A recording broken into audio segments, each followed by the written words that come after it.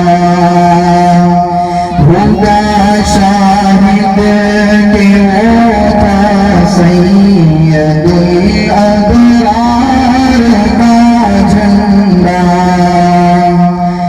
وہ لہراتا ہے جھنڈا دیکھیے مردان غازی کا، نشان جوت اصحاب نبی کی پاک بازی کا، نشان جمیع علماء کے دینی رہنما کا، علم اسلام کے شہدائیوں کے پیشوا کا، وہ جھنڈا یادگار فتح مکہ آج لہرایا، ستارہ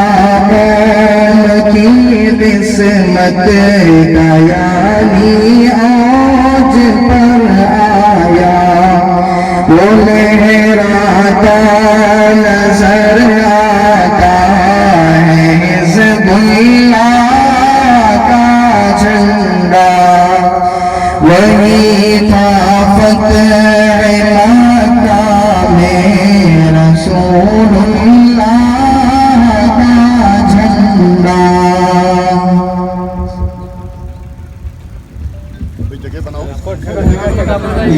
اسٹیج پر چلنے کی کوئی کوشش نہ کریں، جتنے مہمان حضرات باہر سے آئے ہیں وہ حضرات اسٹیج پر جائیں گے۔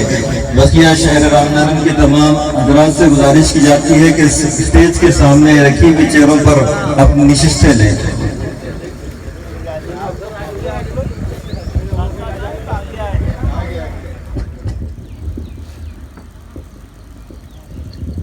بزرگان محترم، ہمارے لیے انتہائی خوشی اور مسرت کی بات ہے کہ ہمارے درمیان حضرت مولانا سید محمود اسد مدنی دامت برکاتہم صدر جمعیت علماء ہند تشریف فرما ہے۔ صدر جمعیت علماء ہند ہے رکن شورا دارالعلوم دیوبند، آپ تشریف فرما ہے۔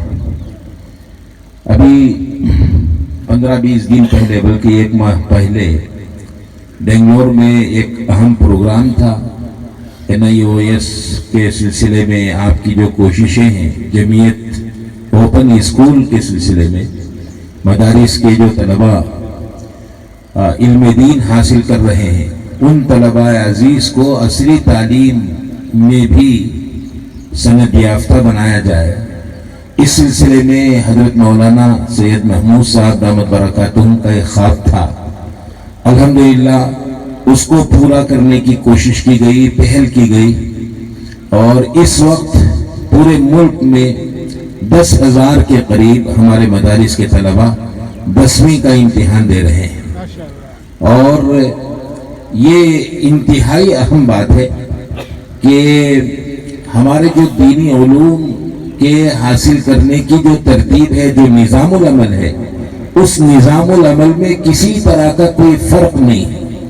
بہرحال مجھے جمعیت اوپن اسکول کے سلسلے میں سفر ہے، آگے بھی پروگرام ہے، میں بغیر کسی تاخیر کے، بغیر کسی تمہید کے حضرت والا کو دعوت دینا چاہوں گا، لیکن اس سے پہلے چونکہ ہمارے یہاں کے عمائدین حضرت کا اعزاز فرمانا چاہتے ہیں، شاد پوشی اور گل پوشی کے ذریعے سے میں درخواست کرتا ہوں حضرت مفتی طاہر قریشی صاحب صدر جمعیت علماء رام نگرم سے کہ تشریف لائے، اور میں حضرت والا کے سامنے یہ بات عرض کرنا چاہوں گا کہ یہاں رام نگرم کو سلک سٹی کہا جاتا ہے، ریشم کا کاروبار ہوتا ہے، تو یہاں وہ نافے جو بنتے ہیں وہ اس کا یہ ہار ہے، بہت خاص اہمیت کا حامل ہے، تو اس کے ذریعے سے جزاکم اللہ خیر۔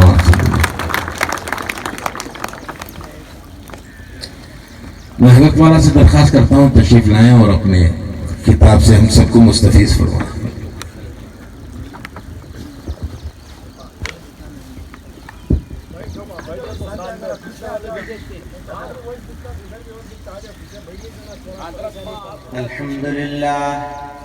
الحمد لله نحمده ونستعينه ونستغفره ونؤمن به ونتوكل عليه ونعوذ بالله من شرور أنفسنا ومن سيئات أعمالنا من يهده الله فلا مضل له ومن يضلل فلا هادي له ونشهد أن لا إله إلا الله وحده لا شريك له ونشهد أن سيدنا ومولانا محمدا عبده ورسوله صلى الله تعالى عليه وعلى آله وصحبه وبارك وسلم۔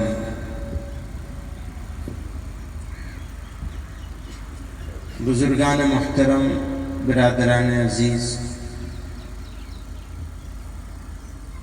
اللہ تعالیٰ نے ہم کو اپنی پیدا کی ہوئی بے شمار چیزوں میں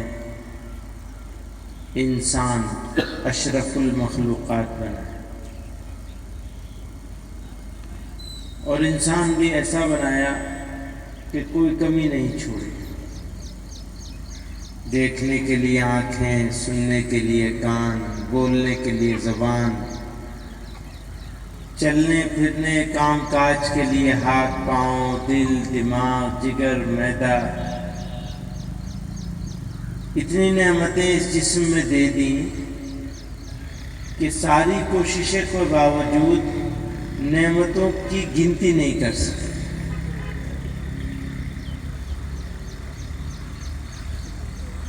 اشرف المخلوقات بنا دیا، سب سے اونچے درجے کی مخلوق، فرما دیا وَجَعَلْنَاكُمْ فِي الْأَرْضِ خَلِيفَةً۔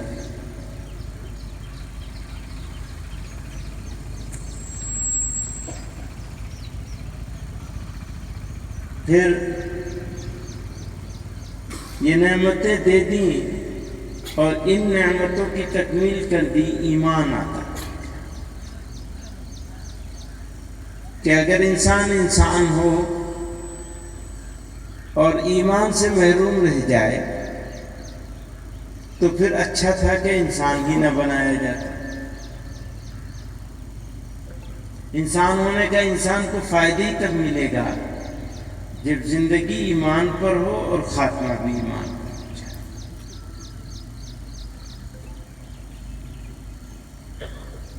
ایمان پر خاتمے کے لیے دو چیزوں کی ضرورت ہے، ایک فکر کی اور ایک عمل کی۔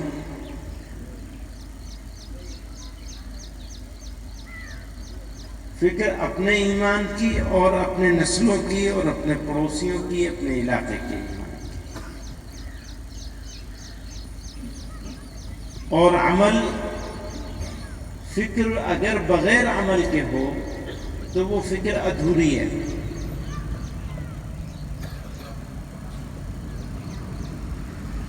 جب انسان فکر کرے اور صحیح فکر کے ساتھ کام کو منظم کرنے کے لیے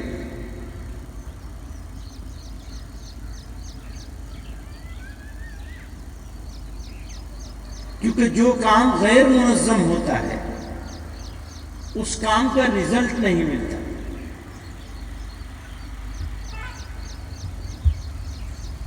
اگر آپ کو رزلٹ چاہیے تو آپ کو اپنے کام میں تنظیم لانی پڑے گی, آرگنائزڈ وے میں کام کرنا پڑے گا. ایک آدمی کا کام ایک آدمی کا ہوتا ہے, لیکن 2 آدمیوں کا کام 2 کا نہیں ہوتا, وہ 11 کا المیہ بنا دیتے ہیں. جماعت کی برکت وہ تو دیکھی ہوگی آپ نے. تو جب کام جماعت بنا کے کیا جاتا ہے تو وہ کام منظم ہو جاتا ہے اور اللہ تعالیٰ کی بارگاہ میں مقبول ہو جاتا ہے. کیوں؟ ایک آدمی مخلص ہے, باقیوں کے اخلاص میں کمی ہے, کھوٹ ہے. ہم سب کے کام میں کھوٹ ہوتی ہے, دل میں, نیت میں, کام میں, پر اللہ تعالیٰ اس ایک آدمی کی, مخلص آدمی کی برکت سے کھوٹ والے کا عمل کو قبول کر لیتے ہیں. اور دنیا کا طریقہ بھی یہی ہے کہ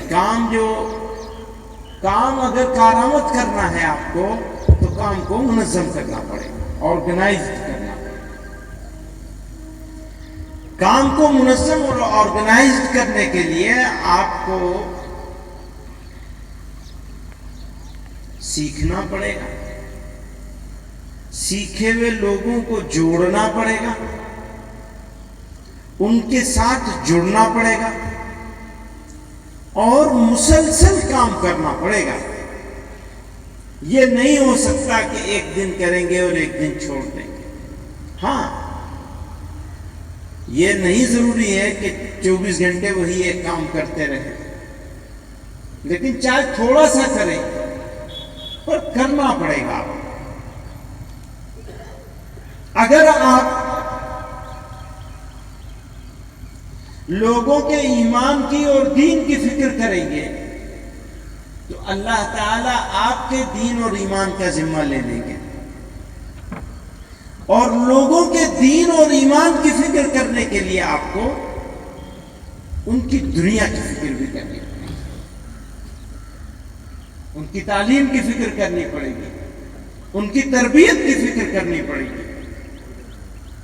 اگر آپ نے عام لوگوں کے, بچوں اور بچیوں کے دین اور ایمان کی فکر کر لی,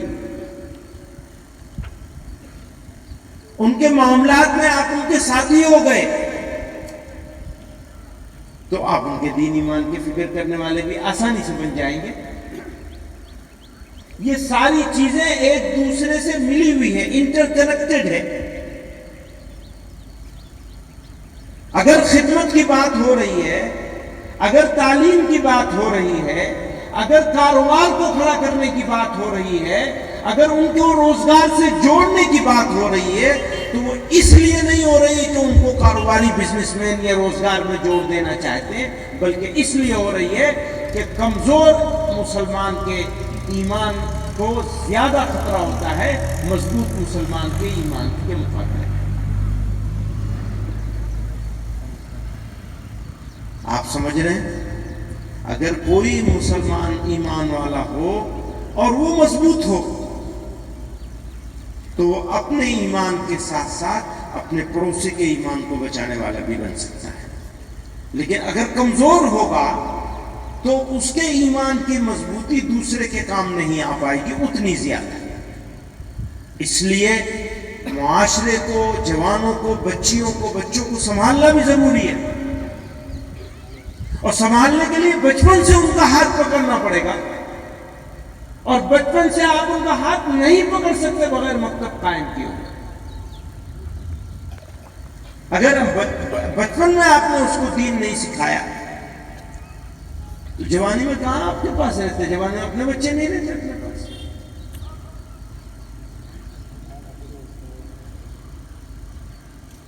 تو الحمدللہ آپ لوگوں کے بیچ میں صبح صبح آنے کا موقع ملا.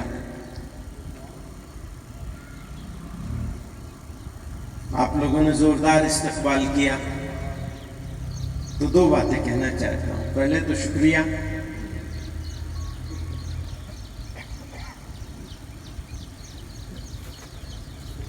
اس محبت کے اظہار کے لیے،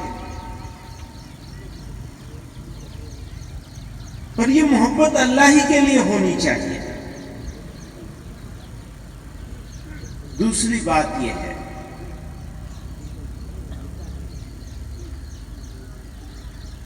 کہ یہ فائدے مند کب ہوگی؟ عام طور پر مزاج یہ بن گیا ہے لوگوں کا کہ جہاں دکھانے کی ضرورت ہوتی ہے وہاں دکھتے ہیں، اور جہاں دکھانے کی ضرورت نہیں وہاں دکھتے بھی نہیں، موجود بھی نہیں ہوتے. اس مزاج کو بدلنا پڑے گا.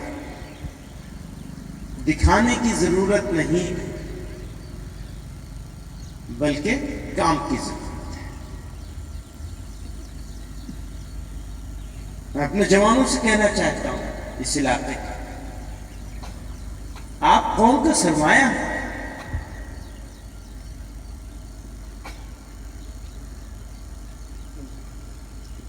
اگر آپ ہیں، اگر آپ کام کرنے والے ہیں، اگر آپ محنت کرنے والے ہیں، اگر آپ سوچنے والے ہیں اور سوچ کر منظم کام کرنے والے ہیں، تو پھر نہ آپ کو کوئی ذلیل کر سکتا ہے، نہ آپ کو کوئی ختم کر سکتا ہے. اور اگر آپ بے فکر ہیں،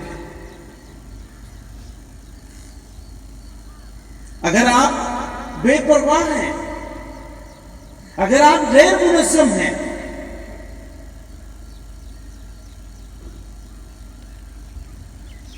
اگر آپ بے عمل ہیں، تو باہر کے کسی دشمن کی ضرورت نہیں. اقوام کی زندگی میں جہد مسلسل، قوموں کی زندگی میں جہد مسلسل قوم کی زندگی کی علامت ہے، اور بے عملی قوم کی موت ہے. بس عمل کا ارادہ ہو، عزم ہو.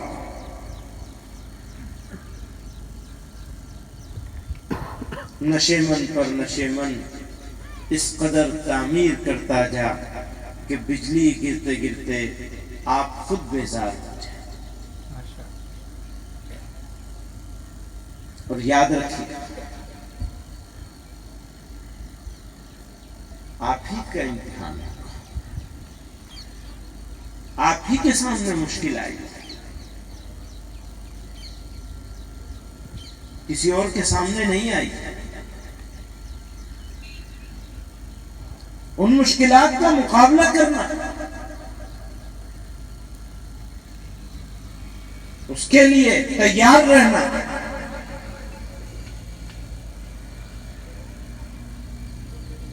اگر فراخی ہو جائے تو بے فکر نہیں ہوں گے، حالات اچھے ہو جائے تو بے فکر نہیں ہوں گے، خدا نخواستہ حالات برے ہو جائیں تو بے صبرے نہیں ہوں گے.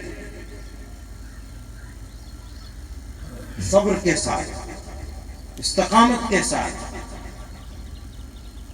روزانہ کا کام ہے، ہمیشہ کا کام ہے، مستقل کرنے والا کام ہے.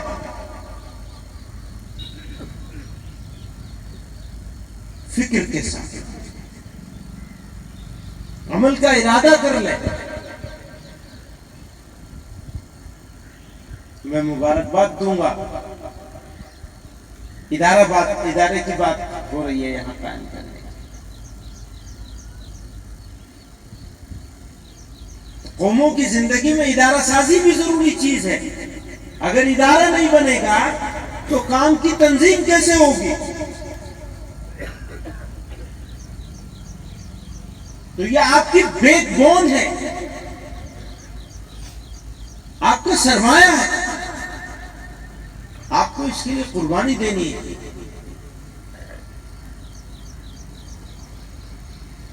آگے بڑھنا ہے، کام کرنا ہے، آپ کی روشنی لوگوں تک پہنچنی ہے. اپنے لیے تو لوگ جیتے ہیں، وہ بھی کوئی زندگی جو اپنے لیے گزاری جائے، کوئی زندگی نہیں ہے. جانور کی زندگی ہے جو زندگی اپنے لیے ہوتی ہے. زندگی وہ زندگی ہے جو دوسروں کے لیے. مسلمان کے دل میں ایمان، کسی مسلمان کے دل میں ایمان ہو اور اس کے دل میں خود غرضی ہو، یہ ہو نہیں سکتا. اور جو مسلمان ہو اور خود غرضی اس کے دل میں نہ ہو، وہ اصلی مسلمان ہے. مسلمان کبھی خود غرض نہیں ہو سکتا. جب مسلمان خود غرض نہیں ہوگا تو کیا ہوگا؟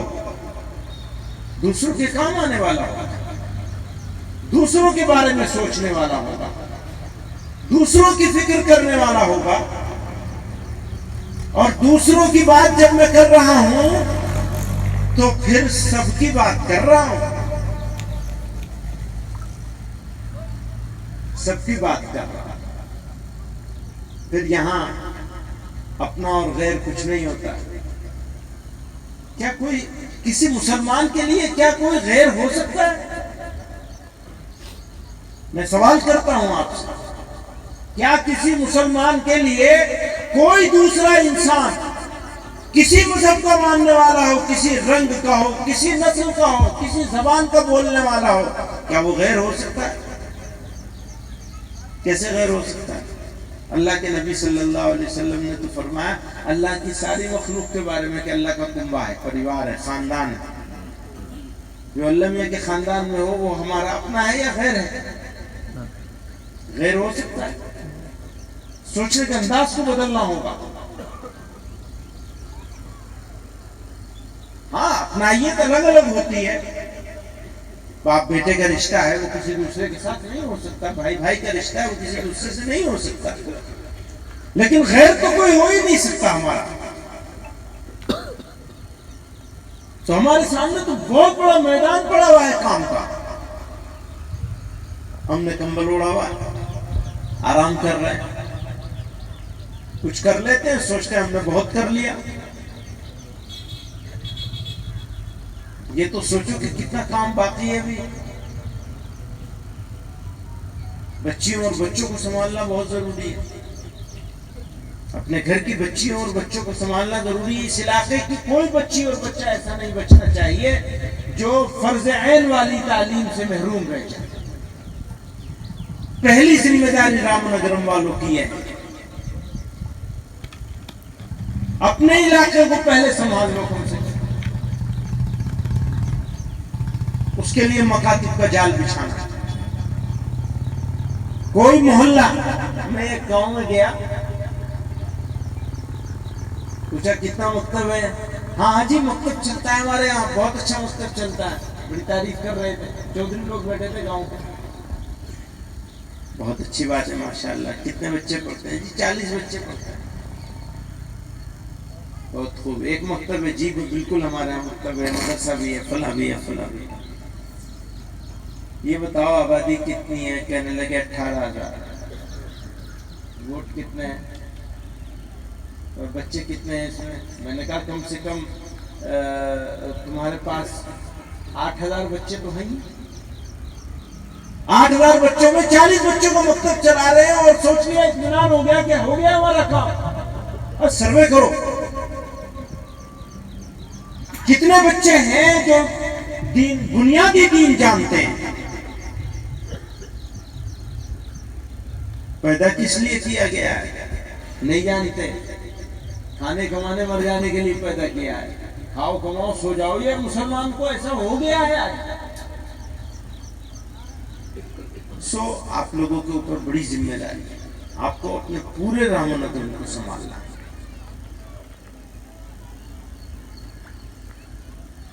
الحمدللہ فکر مند ہیں، جذبے والے ہیں. اور ایک بات یاد رکھیے گا، سب کو اپنے جیسا مت سمجھیے گا. کام وہی کرتا ہے جس کو اللہ نے توفیق دیتے ہیں. آپ کو توفیق ملی ہے تو خدا کا مہربانی شکر ادا کیجیے گا، اس پر غرور مت کیجیے گا. خدا کا شکر ہے کہ آپ کو وہ سمجھ دے دی اور کام میں لگا دیا ہے آپ کو. کتنے لوگ ہیں جو کام کی صلاحیت رکھتے ہیں، کام سے محروم مر جاتے ہیں، پتہ بھی نہیں چلتا. انہیں صلاحیت ہے، استعمال نہیں ہو رہی تو کیا ہوگا؟ زنگ لگ جائے گا نا. لوگ سمجھ ہم نے بہت کام کیا، بہت ارے بھائی تمہاری محنت سے تم کو فائدہ ہو رہا ہے. تم محنت نہیں کرو گے تو تمہیں زنگ لگ جائے گا. زنگ سمجھتے لوگ پڑے لوہے کے اوپر زنگ آ جاتا ہے، کس کام کا رہتا ہے؟ مٹی کھا جاتی ہے اسے. اگر محنت نہیں کرو گے، اگر کام نہیں کرو گے تو تم کو کھا جائیں گے لوگ. آپ کی حرکت میں اللہ تعالیٰ نے آپ کے لیے برکت رکھ دی ہے.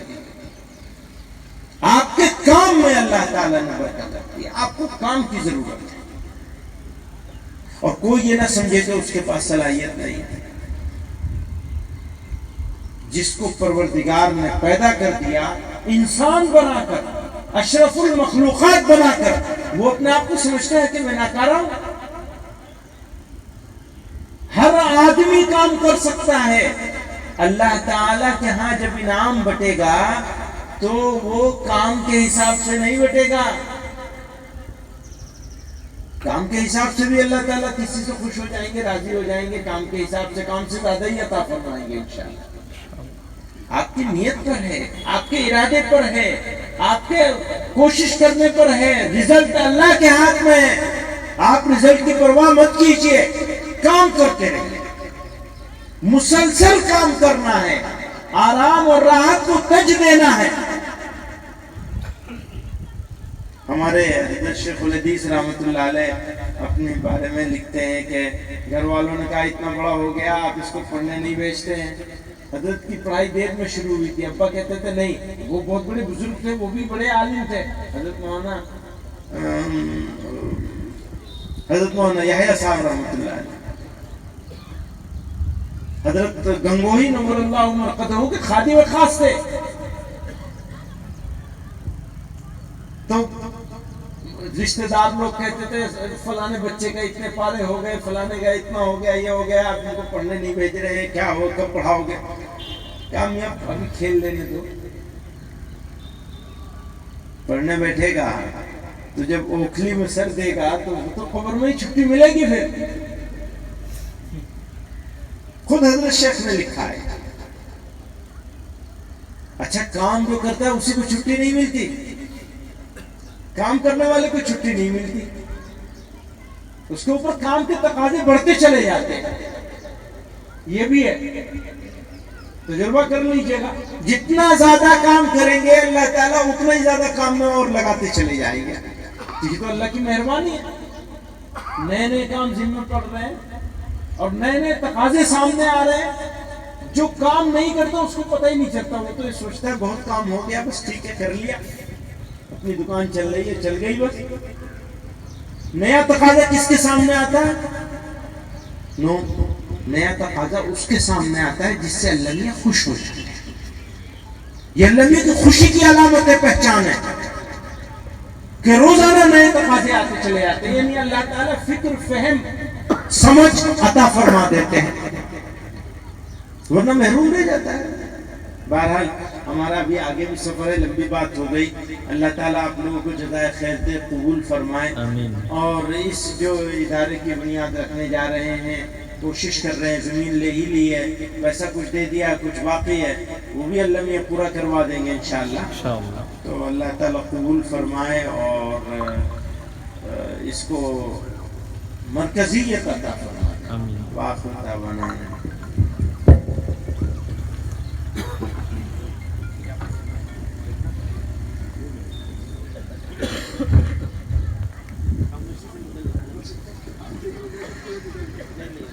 اس وقت میں انتہائی بڑی ہی مسرت اور خوشی کا اظہار کرتے ہوئے میں ہمارے مہمان خصوصی قائد اعظم